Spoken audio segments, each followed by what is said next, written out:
Wow. Thank you, Philadelphia.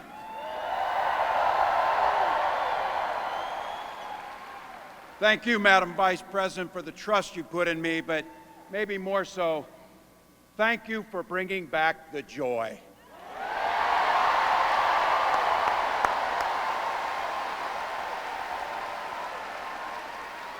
I'm thrilled to be on this journey with you and Doug, this incredible journey. And Pennsylvania, I know you know this, but my God, what a treasure you have in Josh Shapiro.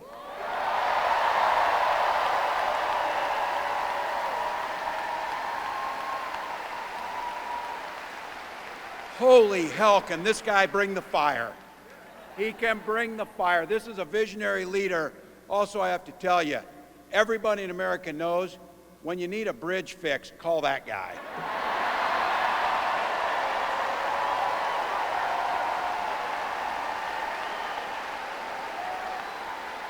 And I think sometimes we forget, and you see people a little one-dimensional, but seeing a guy who cares so deeply about his family, a man with compassion, vision, and I'll have to tell you this, I know this from experience, there is no one you would rather go to a Springsteen concert in Jersey with than him, than that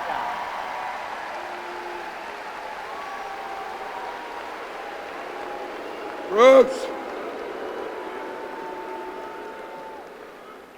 And I can't wait for all of you and America to get to know my incredible wife, Gwen, a 29-year public school educator.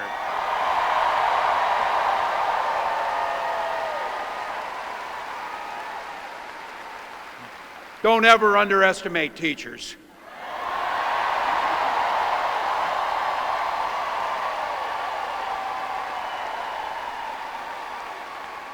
And our two beautiful kids, Hope and Gus. I couldn't be prouder to be on this ticket and to help Vice President Harris become what we all know is very, very good for us to think about. Next President of the United States of America.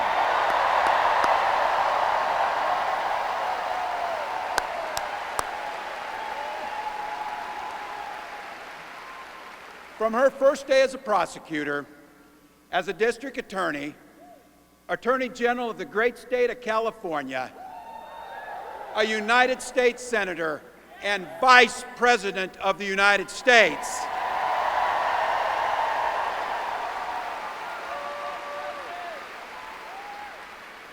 Vice President Harris has fought on the side of the American people. She took on the predators, she took on the fraudsters, she took down the transnational gangs, she stood up against powerful corporate interests, and she never hesitated to reach across the aisle if it meant improving people's lives.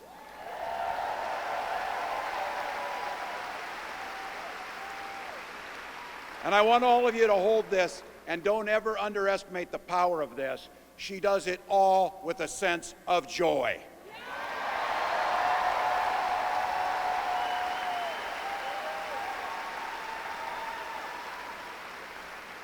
I know a little something about that commitment to people. I was born in West Point, Nebraska. I lived in Butte, a small town of 400, where community was a way of life. Growing up, I spent the summers working on the family farm. My mom and dad taught us, show generosity towards your neighbors and work for a common good.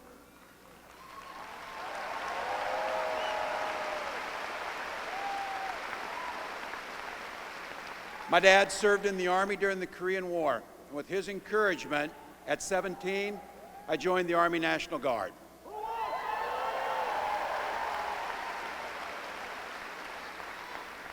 For 24 years, I proudly wore the uniform of this nation.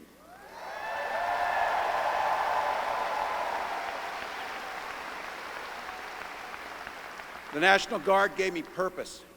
It gave me the strength of a shared commitment to something greater than ourselves. And just as it did for my dad and millions of others, the GI Bill gave me a shot at a college education.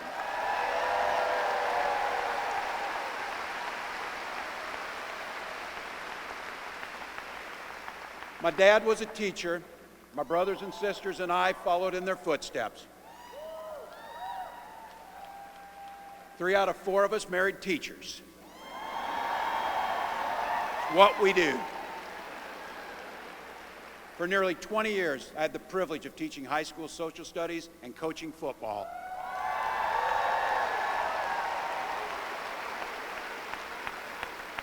Including winning that state championship. So thank you. Don't ever close the yearbook. Don't ever. But it was my students. They encouraged me to run for office. They saw in me what I was hoping to instill in them, a commitment of common good, a belief that one person can make a difference. So in 2006, I took a leap and I ran for Congress.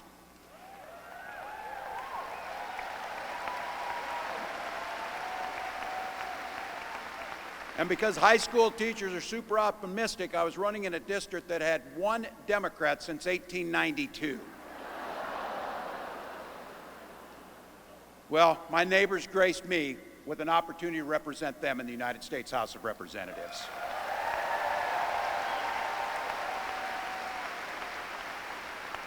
I'm proud of the work we did there together. I worked across the aisle on veterans issues, on agriculture, and on ways to grow rural economies. I learned the art of compromise without compromising my values.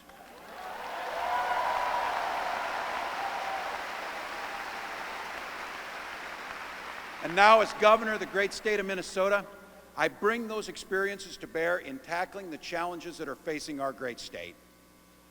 Minnesota's strength comes from our values, our commitment to working together, to seeing past our differences, to always being willing to lend a helping hand. Those are the same values I learned on the family farm and tried to instill in my students. I took it to Congress and to the state capitol, and now Vice President Harris and I are running to take those very values to the White House.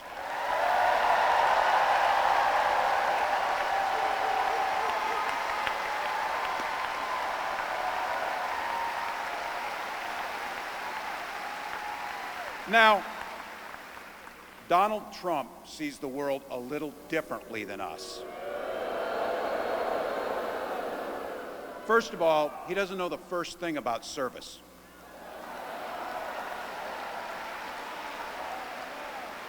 He doesn't have time for it because he's too busy serving himself. Again and again and again, Trump weakens our economy to strengthen his own hand.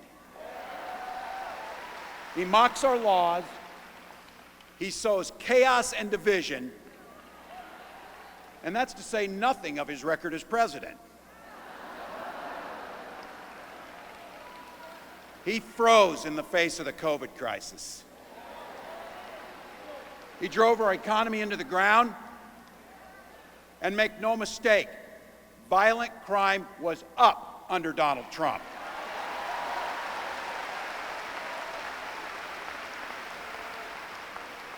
That's not even counting the crimes he committed.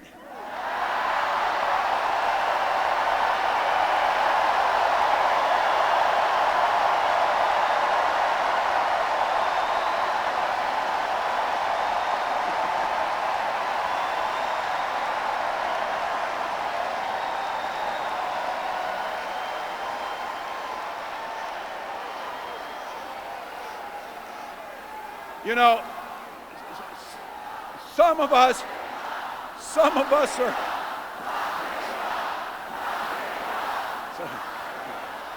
some of us in here are old enough to remember. I see you down there.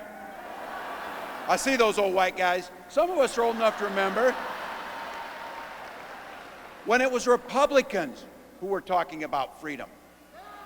It turns out now what they meant was the government should be free to invade your doctor's office. In Minnesota, we respect our neighbors and their personal choices that they make. Even if we wouldn't make the same choice for ourselves, there's a golden rule: mind your own damn business.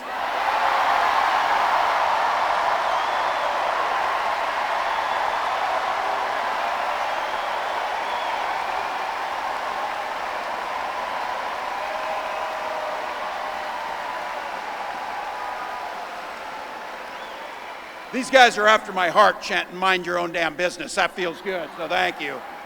Look, that includes IVF, and this gets personal for me and my family. When my wife and I decided to have children, we spent years going through infertility treatments. And I remember praying every night for a call for good news. The pit in my stomach when the phone rang, and the agony when we heard that the treatments hadn't worked. So it wasn't by chance that when we welcomed our daughter into the world, we named her Hope.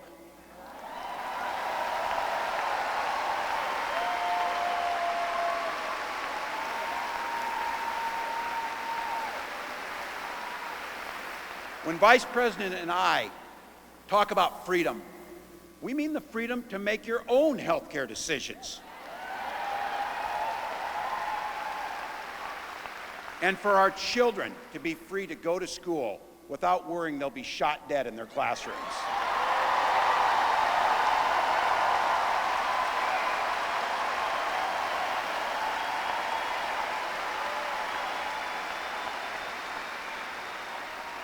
By the way, as you heard, I was one of the best shots in Congress, but in Minnesota, we believe in the Second Amendment, but we also believe in common sense gun violence laws.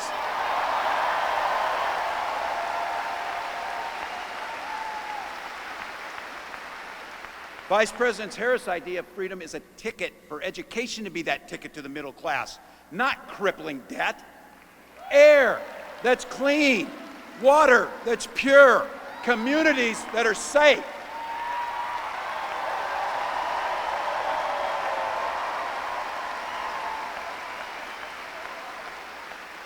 A place where we settle our political differences not through violence, but with our votes.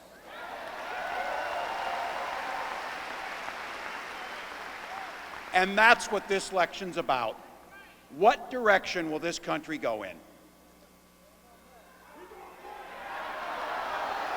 He's not going back. Well, Donald Trump would damn sure take us backwards. Let's be clear about that. And don't believe him when he plays dumb. He knows exactly what Project 2025 will do to restrict our freedoms.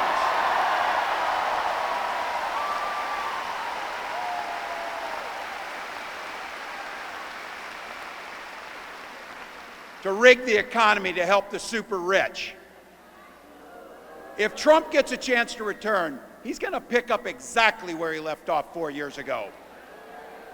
Only this time, it will be much, much worse. Raising costs on middle-class family. He will repeal the Affordable Care Act, no doubt about it. He'll gut Social Security and Medicare. And when somebody tells you they believe him. He said he'd ban abortion across this country, and he'll do it, whether or not Congress is there or not. Donald Trump's not fighting for you or your family.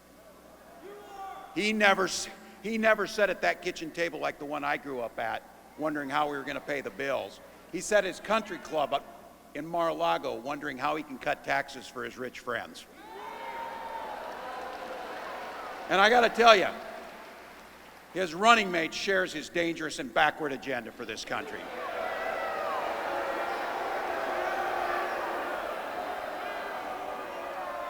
J.D. Vance literally wrote the foreword for the architect of the Project 2025 agenda.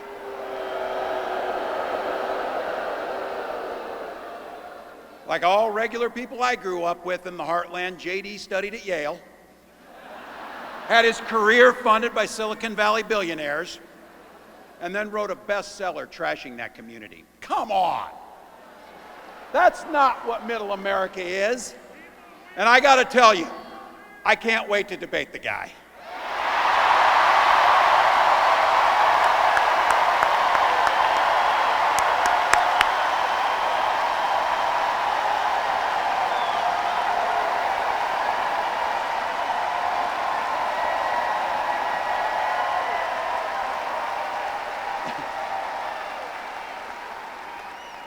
That is, if he's willing to get off the couch and show up. So, you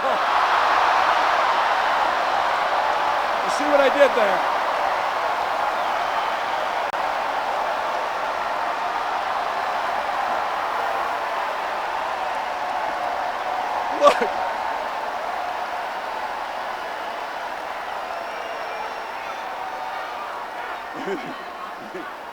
I got to tell you, pointing out just an observation of mine that I made. I just have to say it. You know it, you feel it. These guys are creepy, and yes, just weird as hell. That's what you see. That's what you see.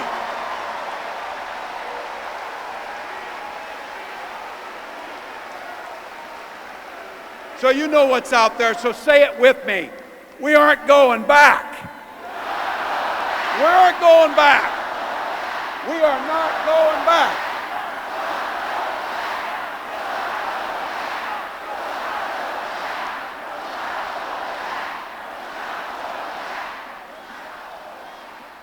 So we got 91 days. My God, that's easy.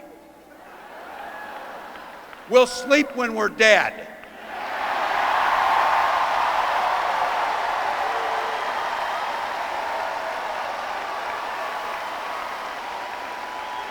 Over those next 91 days and every day in the White House, I'll have Vice President Harris's back. Every single day. And we'll have yours.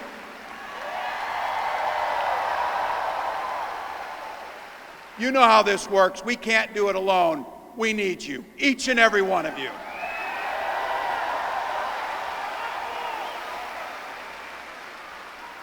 Go over to KamalaHarris.com, get on board, because we need you. Freedom to make our own choices. This leader, this compassionate, careful, joyous leader believes in each and every one of you.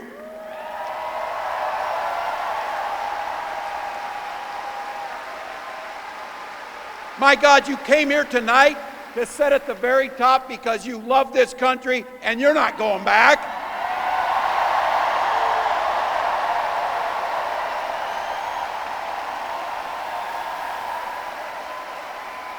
She believes in the opportunity for every single person to join the middle class. She believes in the promise of America. We just got to fight. We just got to fight. Because as soon-to-be President Harris says, when we fight, we win.